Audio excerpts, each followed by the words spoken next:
சாந்தி 31/1/1977 அவ்யக்த பாப்தாதா மதுபன். வாணியின் தலைப்பு: பக்தர்களுக்கு அனைத்து பிராப்திகளை சேவிப்பதற்கான ஆதாரம் ஆசை என்றால் என்னவென்று அறியாத நிலை. தன்னை மிக உயர்ந்த அதிகாரம் உள்ளவர் என்று நினைக்கிறீர்களா? தன்னுடைய தூய்மையின் பர்சனாலிட்டியை தெரிந்துள்ளீர்களா? தன்னுடைய அழியாத செல்வத்தை தந்தை மூலமாக பிராப்தி செய்து நிரம்பியவராக அனுபவம் செய்கிறீர்களா? இந்த பழைய உலகத்தில் அற்ப காலத்தின் எல்லைக்குட்பட்ட படிப்பு மற்றும் எல்லைக்குட்பட்ட பதவியை அதிகாரம் என்று நினைக்கிறார்கள். அவர்களின் எதிரில் உங்கள் அனைவரின் அனைத்து சக்திகள் நிறைந்த அதிகாரம் எல்லைக்கப்பாற்பட்டது மற்றும் அழியாதது. அந்த மாதிரி அதிகாரத்தில் எப்பொழுதும் இருந்து கொண்டே ஒவ்வொரு காரியத்தையும் செய்கிறீர்களா? பாப்தாதா ஒவ்வொரு குழந்தையையும் எல்லைக்கப்பாற்பட்ட அதிபதியாக ஆக்குகிறார். எல்லைக்கப்பாற்பட்ட அதிபதி நிலையில் எல்லைக்கப்பாற்பட்ட குஷி இருக்கிறது. தன்னுடைய குஷியின் பொக்கிஷத்தை தெரிந்திருக்கிறீர்கள்தான் இல்லையா? தந்தை குழந்தைகளின் பாக்கிய ரேகையை பார்த்து உயர்ந்த பாக்கியத்தை உருவாக்குபவர்கள் கோடியிலும் சிலர், அந்த சிலரிலும் சில ஆத்மாக்கள்தான் என்று மகிழ்ச்சி அடைகிறார். தந்தை குழந்தைகளை பார்த்து அதிக மகிழ்ச்சி அடைகிறாரா? அல்லது குழந்தைகள் தன்னுடைய பாக்கியத்தை பார்த்து அதிக மகிழ்ச்சி அடைகிறார்களா? யார் அதிக மகிழ்ச்சி அடைகிறார்கள்? நீங்கள் அந்த மாதிரி உயர்ந்த ஆத்மாக்கள். உங்களுடைய ஒவ்வொரு காரியமும் சரித்திரத்தின் ரூபத்தில் மகிமை செய்யப்படுகின்றன. இன்று வரையிலும் சரித்திரத்தின் பூஜை நடந்து கொண்டிருக்கிறது. இன்று வரையிலும் பக்தர்கள் தரிசனத்திற்குரிய மூர்த்திகள் உங்களுடைய ஒரு வினாடியின் தரிசனம் செய்வதற்காக துடித்து கொண்டிருக்கிறார்கள். அந்த மாதிரி பக்தர்களின் துடிப்பை அனுபவம் செய்கிறீர்களா? பக்தர்களை மகிழ்விப்பதற்காக இதயத்தில் இரக்கம் மற்றும் நன்மை ஏற்பட வேண்டும் என்ற சுப பாவனை உருவாகிறதா? பக்தர்களை மகிழ்ச்சி அடைய செய்வதற்கான சாதனம் என்ன என்று அதை தெரிந்திருக்கிறீர்களா? பக்தர்களுக்கு தேவதைகள் உங்கள் மூலமாக என்ன பிராப்தியாவதின் ஆசை இருக்கிறது என்று அதை தெரிந்திருக்கிறீர்கள்தான் இல்லையா? பக்தர்களுக்கு அனைத்து பிராப்திகளையும் செய்வதற்கான ஆதாரம் பக்தர்களின் பாவனையாகும். பக்தர்களுக்கு அனைத்து பிராப்திகளையும் செய்விப்பதற்கான ஆதாரம் ஆசை என்றால் என்னவென்று அறியாத நிலையாகும். எப்பொழுது நீங்களே ஆசை என்றால் என்னவென்று அறியாத நிலை உள்ளவர்களாக ஆகிவிடுகிறீர்களோ அப்பொழுதுதான் மற்ற ஆத்மாக்களின் அனைத்து இச்சைகளையும் நிறைவேற்ற முடியும். ஆசை என்றால் என்னவென்று அறியாத நிலை என்றால் சம்பூர்ண சக்திசாலியான விதை ரூப நிலை.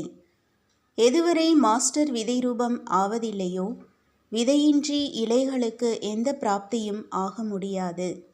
அநேக பக்த ஆத்மாக்கள் என்ற இலைகள் காய்ந்து விட்டனவோ வாடிப்போய் விட்டனவோ அவர்களுக்கு மீண்டும் தன்னுடைய விதைரூப நிலை மூலமாக சக்திகளின் தானம் கொடுங்கள். எப்படி ஜட சிலைகளின் தரிசனத்திற்காக பக்தர்களின் வரிசை உருவாகிவிடுகிறது, அதேபோல் உங்களுக்கு சைத்தன்யத்திலும் தன்னுடைய பக்தர்களின் வரிசை அனுபவம் ஆகின்றதா? இதுவரையிலும் கூட பக்தர்களின் கூக்குரலின் பாடலை கேட்பது பிடித்திருக்கிறதா என்ன? பாப்தாதா எப்பொழுது உலகை வலம் வருகிறார் என்றால் பக்தர்களின் அலைதல் கூக்குரலிடுதலை பார்த்து மற்றும் கேட்டு மிகுந்த இரக்கம் வருகிறது. பாப்தாதாவை சாட்சாத்காரம் செய்வித்து விடட்டும் மற்றும் பக்தர்களின் இச்சையை நிறைவேற்றி விடட்டும் என்று நீங்கள் கூறலாம். அந்த மாதிரி யோசிக்கிறீர்களா? ஆனால் நாடகத்தில் பெயர் குழந்தைகளுக்கு, காரியம் தந்தையினுடையது. எனவே குழந்தைகளுக்கு கருவியாக ஆக வேண்டியதாக இருக்கிறது. உலகின் அதிபதிகளாக குழந்தைகள் ஆவார்களா அல்லது தந்தை ஆவாரா? உங்களுடைய பிரஜைகள் உருவாவார்களா அல்லது தந்தையின் பிரஜைகள் உருவாவார்களா? அப்படி யார் பூஜைக்குரியவர் ஆகிறாரோ அவருக்கு பிரஜைகள் உருவாகிறார்கள். அவர்களுக்கே பின்பு பிற்காலத்தில் பக்தர்கள் ஆகிறார்கள். எனவே தன்னுடைய பிரஜைகளுக்கு அல்லது தன்னுடைய பக்தர்களுக்கு இப்பொழுதும் பொறுப்பாளராகி சக்தியின் வரதானம் கொடுங்கள். மற்றும் எப்படி தந்தை குழந்தைகளின் எதிரில் பிரத்யக்ஷம் ஆகியிருக்கிறாரோ அதேபோல் இஷ்ட தேவதைகள் நீங்களும் இப்பொழுது உங்களுடைய பக்தர்களின் எதிரில் பிரத்யக்ஷம் ஆகிவிடுங்கள். தந்தை மற்றும் தேவதை மற்றும் தேவி என்றால் கொடுப்பவர். அப்படியானால் கொடுப்பவரின் குழந்தைகளாகி நீங்கள் கொடுப்பவர்களாக ஆகுங்கள். தன்னுடைய ஒளியின் கிரீடம் தென்படுகிறதா? இரத்தினங்கள் பதித்த கிரீடம் அந்த ஒளியின் கிரீடத்தின் எதிரில் ஒன்றும் பெரிய விஷயமாக தென்படாது. எவ்வளவுக்கு எவ்வளவு எண்ணம், சொல் மற்றும் செயலில் தூய்மையை தாரணை செய்வீர்களோ அந்த அளவு இந்த ஒளியின் கிரீடம் தெளிவாகிக் கொண்டே இருக்கும். பாப்தாதாவும் அனைத்து குழந்தைகளின் வரிசை கிரமமான கிரீடத்தை பார்க்கிறார். எப்படி எதிர்காலத்தில் ராஜ்யத்தின் கிரீடமும் வரிசை கிரமமாக இருக்குமோ அதேபோல் இங்கேயும் வரிசை கிரமம் இருக்கிறது. அப்படியானால் தன்னுடைய வரிசை எண்ணை தெரிந்திருக்கிறீர்களா? சின்ன கிரீடமாக இருக்கிறதா அல்லது பெரிய கிரீடமாக இருக்கிறதா? அனைவரிடமும் கிரீடமும் இருக்கிறது.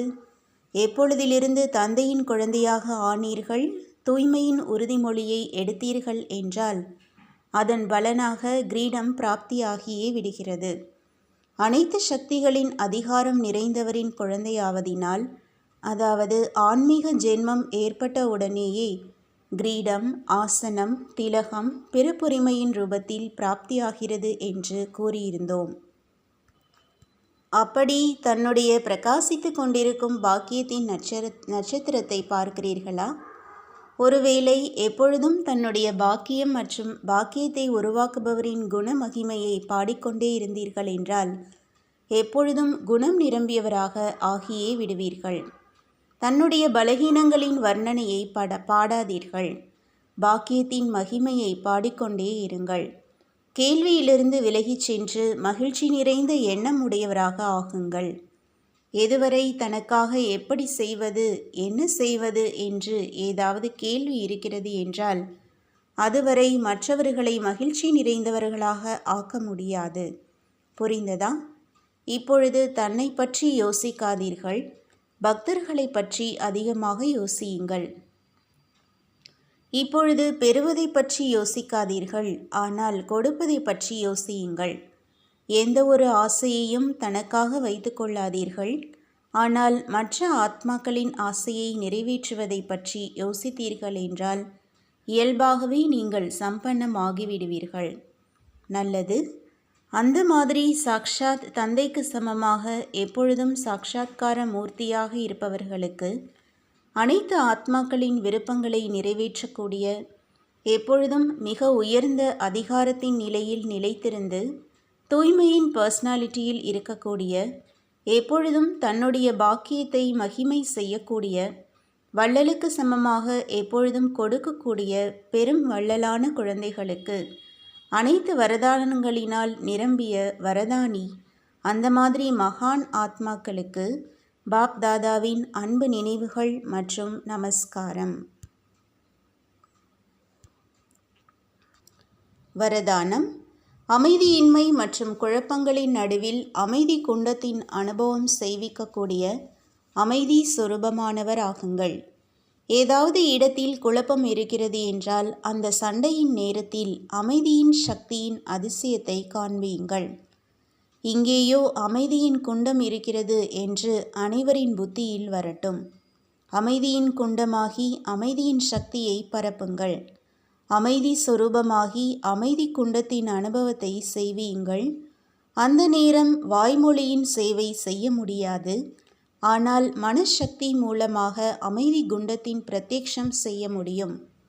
இங்கிருந்து அமைதி கிடைக்கும் என்று அனைவருக்கும் வைப்ரேஷன் வர வேண்டும். எனவே அந்த மாதிரி வாயுமண்டலத்தை உருவாக்குங்கள். ஸ்லோகன்.